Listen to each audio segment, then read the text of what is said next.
A few months ago, I reviewed the BenQ PD3225U professional designer monitor, which was an incredible monitor for your Mac, especially if you were using it in a lot of color accurate workflows. Now, arguably, it is probably the best monitor for your Mac outside of the Apple Studio display, which is a panel that I also own. However, it does still retail at around about 1,600 Australian dollars or the equivalent US pricing here, so it is definitely out of reach for a lot of people. But it is still labeled as a designer monitor, so it does come with those extra pro features that not everyone might need. However, BenQ just launched this guy, the MA320U MacBook monitor, which is a monitor that is designed specifically for your Mac. I have the 32-inch model here, and really it comes with 90% of the features that the BenQ designer monitor that I reviewed has, for around about 50% of the cost, meaning that this might be the best value Mac monitor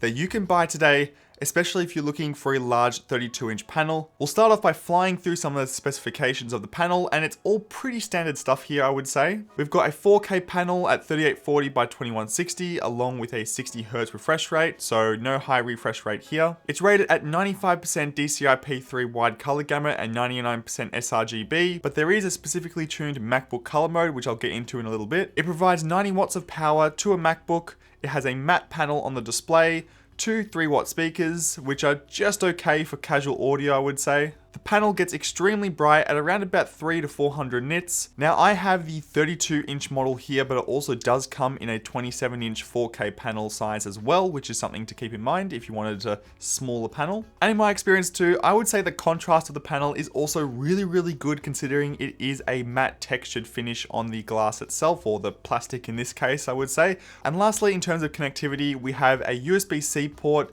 a HDMI port, one USB-C charger, and a USB-A port if you want to plug some peripherals in the back. But one big thing to note is that there is no Thunderbolt or Thunderbolt connectivity here. Now, taking a look at the design elements of this monitor, it's pretty standard monitor grade stuff at this price range. We've got a lot of plastic from back to front with this monitor, and it does have a silver back. There's a rubber base at the bottom of the stand here, which is really great if you wanted to store a few little items here without them having slipping and sliding away. Personally, I love putting SD cards and other little items there, but you could also rest your MacBook up on here if you wanted to. The stand is plastic, but it is extremely versatile. It can go up and down at around about 115 millimeters. It can also rotate at 90 degrees, but one feature that I love about this stand that I honestly missed on my height adjustable expensive stand on my Apple Studio display is that you can actually rotate at 15 degrees, which is really great if you wanted to share the screen with somebody or just have a slight little bit of pivot. But the big reason I love this pivot on the display is that it makes it really easy to access the ports on the back rather than having to reach all the way around. You can just pivot a bit, plug your stuff in on the back. Nice and simple. On the front of the panel, it is a fairly bezel-less design with some slim borders around 3 of the 4 sides of the display, although there is a noticeable black chin at the bottom of the panel, but you can get pretty used to it easily. And one of my favorite things in terms of design doesn't necessarily have to do with the hardware, but the software integration that this monitor delivers, and one of the best selling points, and that is the updated Display Pilot 2, which enables you to have full access to the panel using your Bluetooth keyboard or the built-in keyboard on your MacBook. It's an incredible app that you can download on the toolbar of macOS, and it seamlessly integrates with macOS and the panel itself. So for example, if you wanted to change the brightness, volume, or color profiles, you'd never have to jump into the settings of the monitor itself. It can all be done on the keyboard, just like a native Apple Studio display or other Apple panel. It's really great. Doesn't work as perfectly as the native macOS stuff, but it is pretty much, I'd say, 99% there. Now, other third-party panels like my old LG Ultrafine display were a massive turnoff for me in the end because I really did not like the lack of convenient features. Another great point of this monitor specifically is that it does have a large 32-inch screen, which makes it really easy for all of my different filmmaking workflows.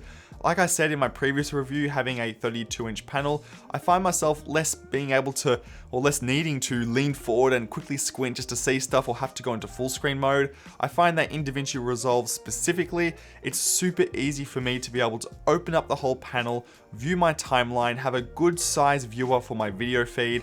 It works really great at this size. Now, one slight drawback, obviously, with a 32-inch 4K display is that it doesn't play as well with macOS scaling.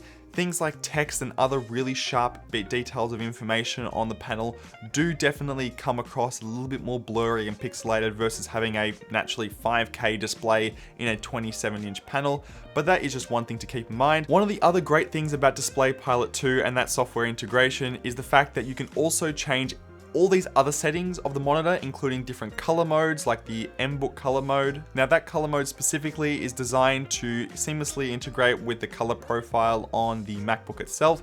I find it to be quite good so far and not seeing really too much color shift at all when I am comparing the colors and my work on a BenQ monitor, or on this BenQ monitor and my MacBook. I would say it's around about 95% of the way there to 96%. There are slight kind of shifts sometimes that I have to kind of account for. Again, this is a monitor that is half the price of the designer monitor, which has a much higher color accuracy rating and color workflow, I guess you could say, and even less so versus the Apple Studio display. Other things that you can change in Display Pilot 2 also include things like your source. You can have low blue light modes because there is an ambient light sensor on the top of the monitor too. So really anything that you'd expect to change in settings, you can do in Display Pilot 2. Now I've spent a lot of time praising this BenQ panel and it's not all perfect in the end. I love this panel a lot because of what it gives you for the price, and a lot of people price conscious out there, but there are definitely some shortcomings that you have to know if you are considering this panel. Like I said earlier, it has around about 90% of the features of the designer monitor, but at half the price. So here are those extra 10% of features that you are missing out on with this panel. Now firstly, there is no Thunderbolt connectivity here, so you can't do anything like daisy chaining and high bandwidth pass-through into the monitor to other peripherals, so that is a big thing to keep in mind if you wanted to connect multiple displays using only the one cable. Now aside from Thunderbolt, one of the biggest things that you are also missing out on that makes up for the big price drop compared to the BenQ designer monitor is that the color accuracy ratings, including a lower DCI P3 color rating and other color accuracy indexes. I won't go too far into it, but just note, if you are wanting a panel that is as accurate as possible in terms of color, I would be going more closer to the BenQ designer monitor and the Apple Studio display, which hence you are paying a little bit of an extra price tag.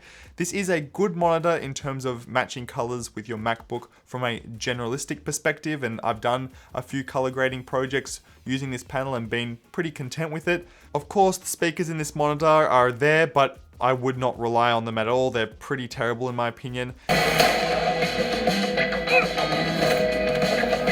Boys, we've got a problem. We're leaving.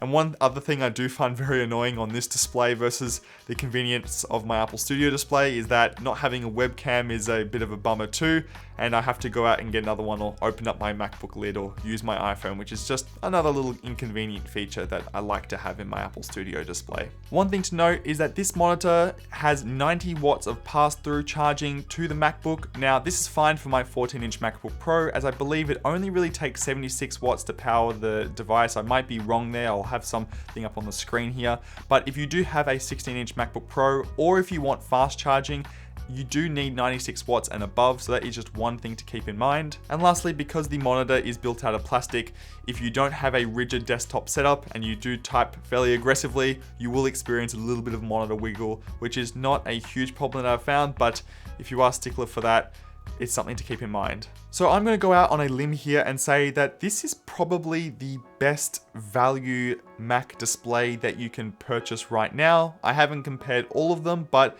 in combination with what you get with the hardware of this panel, but mainly when it comes to the Display Pilot 2 integration, really makes this monitor worth it. Now you can definitely get cheaper 4K panels out there. I know LG sell a few, Samsung sell a few that work really great with a MacBook if you just wanted to get something even cheaper than this, but in the end you do miss out on those convenient software integration features. So what do you guys think? I'm really curious to hear your thoughts, as buying a monitor is ultimately a personal decision and you can take in as much subjective reviews like mine and other people's, but there's obviously requirements that you might have. So I'm keen to hear your thoughts. But until next time, have a wonderful day, stay safe, and of course, do take care.